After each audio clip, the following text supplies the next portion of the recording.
Halo teman-teman semuanya, bagaimana kabar kalian hari ini? Mudah-mudahan kalian sehat walafiat ya.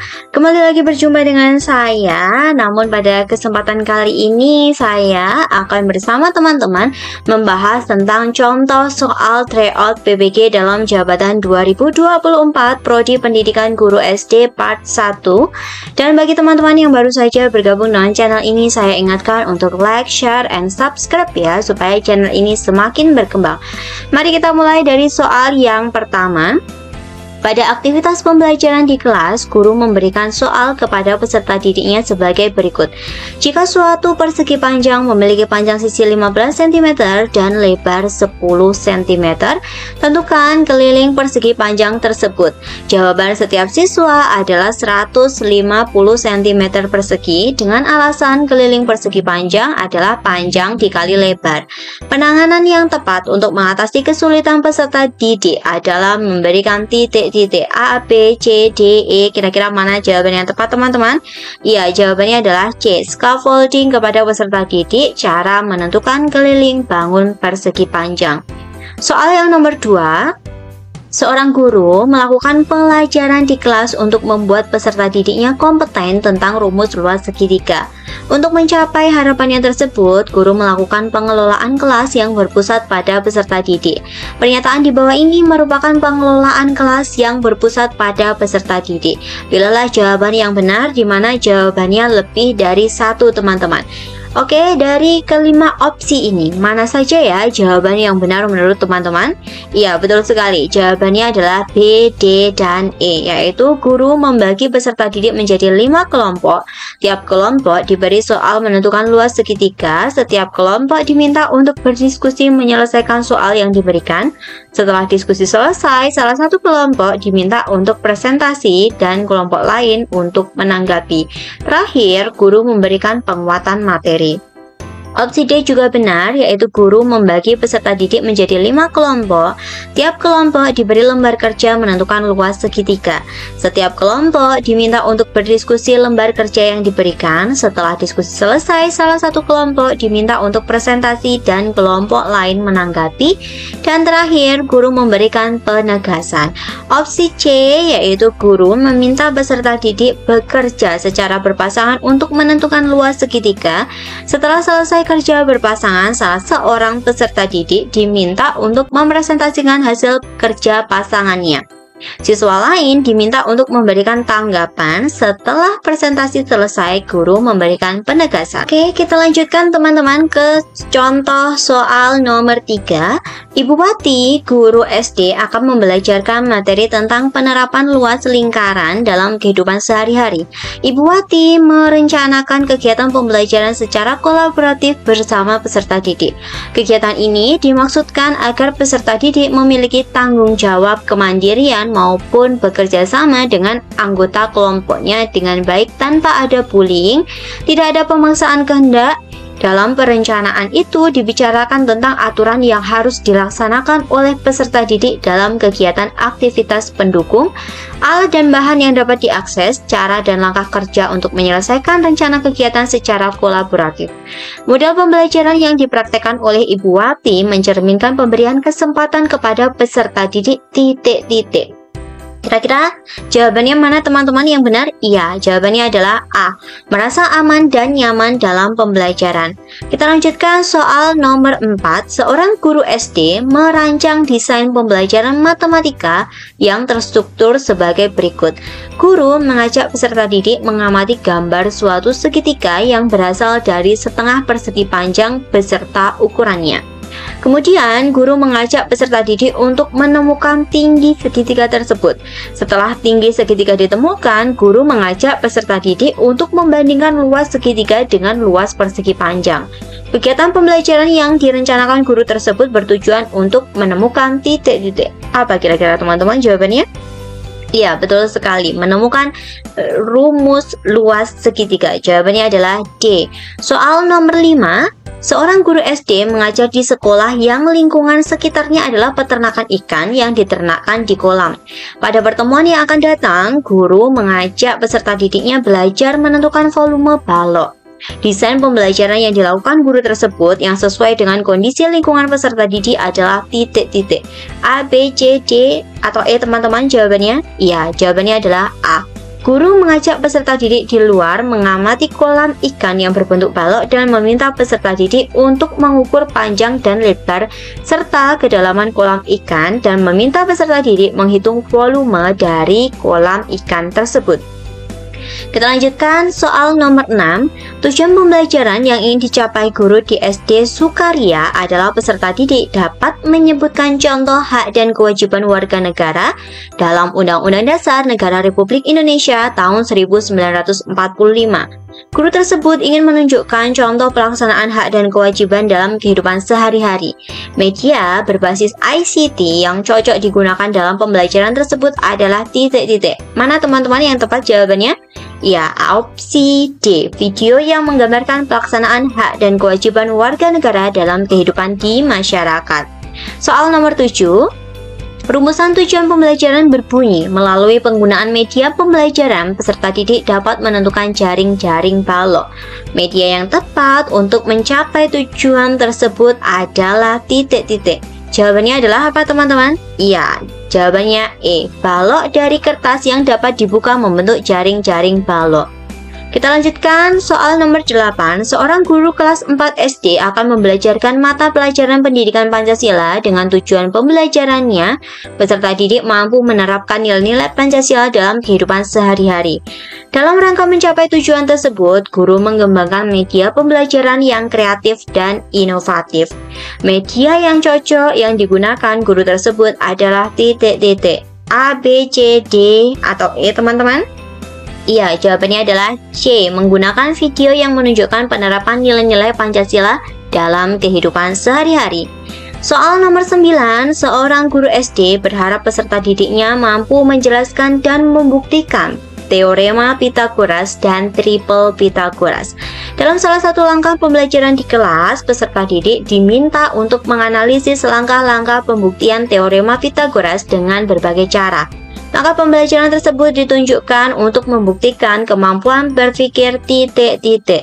Jawaban yang tepat adalah apa teman-teman? Ya, C, kritis matematis. Soal nomor 10. Seorang guru akan mengajarkan keterampilan menulis teks naratif sederhana.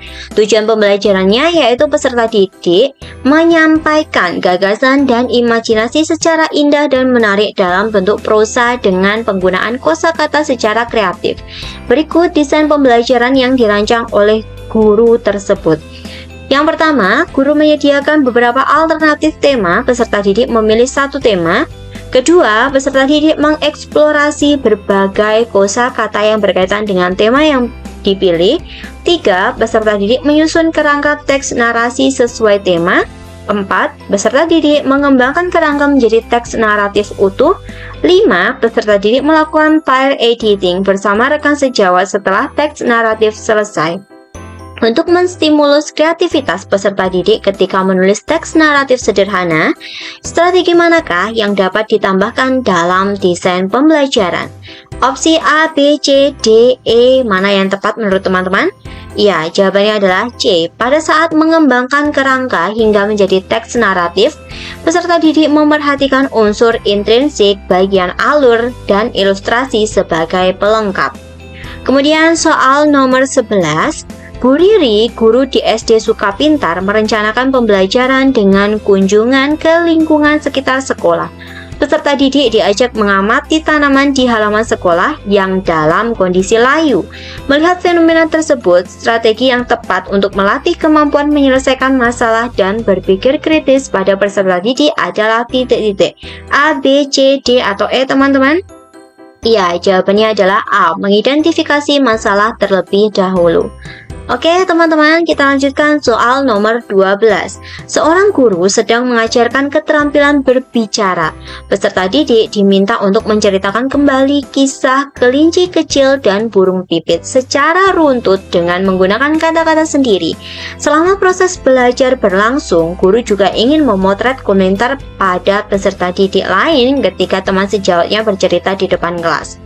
Asesmen yang sesuai dengan kebutuhan guru tersebut adalah asesmen titik-titik. Jawabannya lebih dari satu ya teman-teman. A, B, C, D, E. Mana saja yang tepat? Iya, opsi B dan E, yaitu asesmen tertulis dengan soal pilihan ganda dan esai tentang cerita serta kinerja dengan skala penilaian yang diisi semua peserta didik.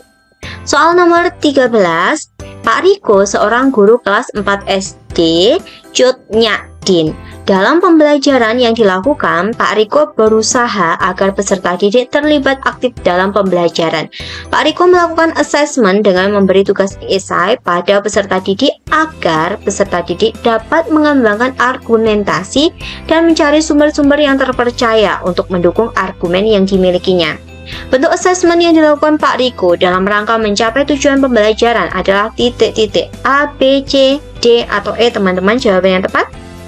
Iya, adalah A, assessment formatif. Kemudian soal nomor 14, setelah pembelajaran peserta didik, guru ingin mengetahui apakah materi yang dipelajari selama 2 jam sudah dipahami atau belum. Cara yang paling objektif mengetahui pemahaman peserta didik pada saat pembelajaran berlangsung yakni diberikan titik-titik. A, B, C, D, atau E teman-teman? Iya, betul sekali. Jawabannya D. Tes tulis dengan cara mencongak atau langsung ditulis jawabannya. Soal nomor 15, seorang guru sedang mengajarkan keterampilan berbicara dengan tujuan peserta didik dapat membaca suku kata yang diawali dengan huruf B. Setelah pembelajaran selesai, sebagian besar peserta didik mencapai tujuan pembelajaran tersebut. Berdasarkan hasil tersebut, umpan balik yang tepat dari guru ke peserta didik adalah titik-titik. Jawaban lebih dari satu ya teman-teman. 5 opsi ini mana saja jawabannya yang benar? Iya, C dan E, yaitu memotivasi peserta didik untuk mempelajari materi selanjutnya dan memberikan apresiasi atau pujian terhadap pencapaian tersebut. Oke, soal nomor 16. Apabila tujuan pembelajaran untuk melatih keterampilan menyajikan laporan dengan presentasi tentang makna kebinekaan dalam masyarakat, maka instrumen penilaian yang tepat adalah titik-titik. A, B, C, D, atau E teman-teman? Ya, jawabannya adalah C, membuat rubrik penilaian presentasi. Lalu soal nomor 17, Bu Ani, guru bahasa Indonesia SD kelas 3, ingin mengetahui kemampuan peserta didiknya dalam menanggapi informasi penting dari teks yang dibaca. Rancangan asesmen yang tepat adalah titik-titik. Kira-kira mana jawabannya teman-teman? Iya, jawabannya adalah A, tes tulis dengan memberikan beberapa pertanyaan terkait yang dibaca. Soal nomor 18, pada fase A, seorang guru sedang mengajarkan keterampilan membaca dasar. Melalui pembelajaran tersebut, peserta didik diharapkan mampu memaknai kosakata baru dari tayangan yang dipirsa dengan bantuan ilustrasi. Fokus pembelajaran pada hari itu adalah mengenalkan kata yang berawalan H. Pada awal pembelajaran, guru memutarkan video lagu anak-anak yang memutar kata hati-hati. Selain itu, peserta didik belajar mengeja kata hati-hati dan dilanjutkan dengan melafalkan bunyi huruf H dengan benar. Selesai berlatih melafalkan, guru menampilkan gambar binatang berawalan H. Peserta didik secara bergantian menyebutkan nama binatang sesuai gambar yang ditunjuk. Peserta didik kemudian mendapat penugasan mencatat benda di sekitar yang berawalan H. Berdasarkan ilustrasi tersebut, mengapa alur pengetahuan yang didesain guru tersebut sesuai dengan perkembangan kognitif usia sekolah dasar? Mana jawaban yang tepat, teman-teman? A, B, C, D, atau E? Iya, betul sekali. Jawabannya adalah B. Materi disusun mulai dari hal konkret dan berdasarkan pengalaman kontekstual. Oke, teman-teman, soal nomor 19. Bu Intan, guru kelas 3 di SD Sukamakmur menjelaskan materi tentang Pancasila merupakan dasar negara Republik Indonesia dan nilai-nilai dalam Pancasila merupakan pedoman berbangsa dan bernegara bagi rakyat Indonesia. Dengan mengamalkan sila-sila Pancasila, rakyat Indonesia diharapkan dapat hidup secara rukun dan sejahtera. Tujuan pembelajaran untuk ranah sikap yang relevan dengan materi tersebut adalah titik-titik.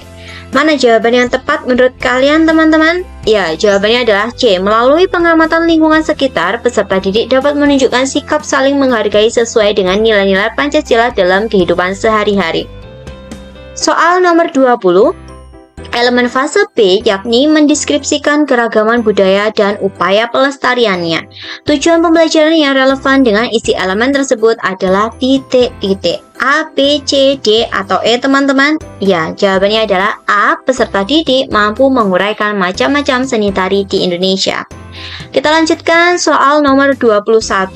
Bu Neni seorang guru di SD Bagimu Negeriku. Bu Neni akan memberikan materi tentang arti pentingnya menjaga kebersamaan dan persatuan. Salah satu hal yang harus dilakukan adalah merumuskan tujuan pembelajaran. Berikut ini merupakan tujuan pembelajaran yang mengembangkan ranah sikap. Pilihlah jawaban yang benar, di mana jawabannya lebih dari satu teman-teman. Dari 5 opsi ini mana saja jawaban yang benar? Ya, jawabannya adalah B dan E, yaitu peserta didik mampu menunjukkan menghargai pendapat teman melalui kegiatan diskusi tentang arti pentingnya menjaga kebersamaan dan persatuan, serta peserta didik dapat menunjukkan perilaku mandiri melalui bermain peran tentang arti pentingnya menjaga kebersamaan dan persatuan. Soal nomor 22, seorang guru kelas 4 mengajar mata pelajaran pendidikan Pancasila dengan elemen Undang-Undang Dasar Negara Republik Indonesia tahun 1945. Materi yang akan disampaikan pada elemen ini adalah hak dan kewajiban peserta didik di rumah dan di sekolah.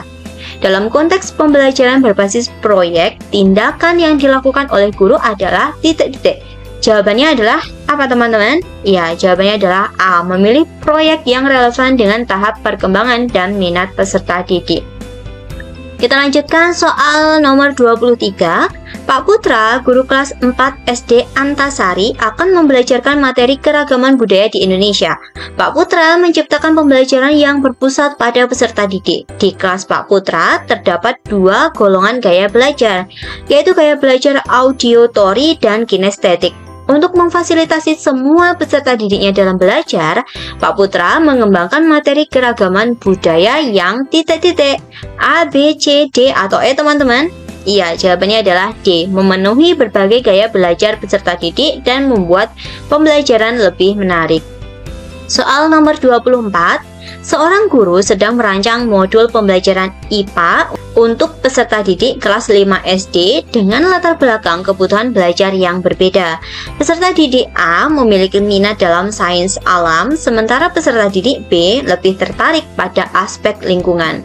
Cara guru supaya dapat merancang modul pembelajaran IPA yang dapat memenuhi kebutuhan belajar kedua peserta didik ini adalah titik-titik. Kira-kira jawabannya mana teman-teman? Ya, jawabannya adalah C. Mengintegrasikan konsep sains alam dan lingkungan dalam satu modul pembelajaran. Soal yang terakhir di part 1 ini, Bu Novita yang akan mengajarkan materi IPA kelas 5 SD menghadapi kelas dengan peserta didik yang memiliki gaya belajar berbeda. Tony lebih suka belajar melalui mendengarkan penjelasan, Sekar lebih memahami melalui visualisasi, dan Jajat belajar lebih baik dengan melakukan eksperimen langsung. Sebagai seorang guru SD, bagaimana cara guru supaya dapat mengembangkan konten pembelajaran IPA SD yang dapat memfasilitasi ketiga gaya belajar peserta didik tersebut? Jawaban lebih dari satu ya teman-teman. Mana saja yang benar? Ya, betul sekali. Jawabannya adalah C dan E, yaitu menyediakan LKPD untuk melakukan eksperimen dengan memanfaatkan media, audio, dan visual, serta mengintegrasikan penjelasan lisan, visualisasi, dan eksperimen dalam konten pembelajaran. Baiklah teman-teman, sekiranya cukup sekian video yang dapat saya sampaikan pada kesempatan kali ini. Kurang lebihnya saya mohon maaf, dan terima kasih sudah menyaksikan video ini. Jangan lupa untuk like, share, and subscribe. Bye-bye. Sampai jumpa di kesempatan berikutnya.